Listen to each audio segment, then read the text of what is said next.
And now Storm Tracker weather with meteorologist Paul Bean. All right, let's take another look at that storm tracker because it's relatively calm. We do have a couple scattered showers near the border. You can tell one popping up near Swan Valley right now. And up near Jackson, seeing a little bit of snow drag across the mountains right there. And as I step over, you can tell that's going to start to scatter. You can tell it's definitely getting a little bit weaker as you move towards the east. Now, as I zoom out, that's when you see where the strong moisture is coming from for this weekend. A relatively strong front making its way over the coast right now. It's over Washington and Oregon. That's going to make its way into our area. And for some of us, mostly the mountains, are going to see overnight rain. And then as it moves into the Snake River Plain, we're going to see rain as we move into tomorrow.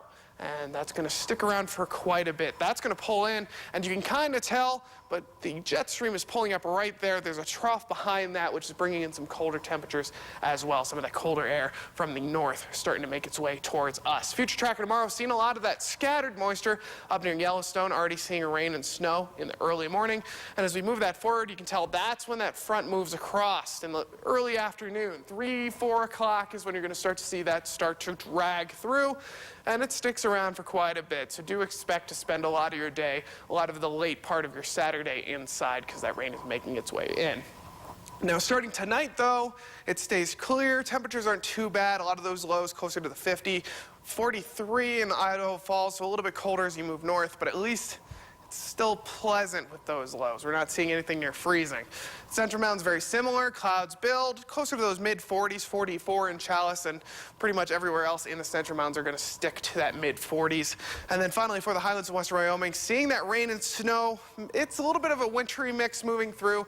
That's going to start to build through tonight. Temperatures a lot closer to freezing in some areas. Jackson at 34, Yellowstone specifically below freezing at 31. Then as we move into tomorrow, that's going to stick around. Temperatures don't recover too much. Island Park at 50, Jackson at 49, which is the lows for the Snake River Plain tonight. So we are starting to see those cold temperatures make their return. Now, as for the Central Mountains, that rain snow mix does make its way in as well. 54 and 52 in Chalice and Salmon, so a little bit warmer. And then finally for the Snake River Plain for your Saturday, much cooler, and that rain moves in. So we're going from 70s today to mid-50s, so a pretty sharp drop. We're seeing a little bit of rain make its way in as well starting tomorrow, like I said, in that late afternoon. And then that's going to stick around for quite a bit. As we look at that 7-day forecast, though, that's where you see it. Saturday, Sunday, we see that rain move through. Like I said, Saturday, a little bit closer to that late afternoon. And then as we hit Sunday, winds move in, 52 degrees on Sunday. We see that mix move through on Monday and Tuesday. Idaho Falls very similar, seeing a mix on Monday, Tuesday. So we're returning to that winter precipitation. A little bit of wind on Sunday, but that rain and moisture will stick around all the way until around Wednesday. That's when we clear out. Don't warm up that much, though. Teton area, not really getting a break for you guys. While it is the worst Sunday through Tuesday with that snow, it starts to warm up a little bit, and it turns to rain.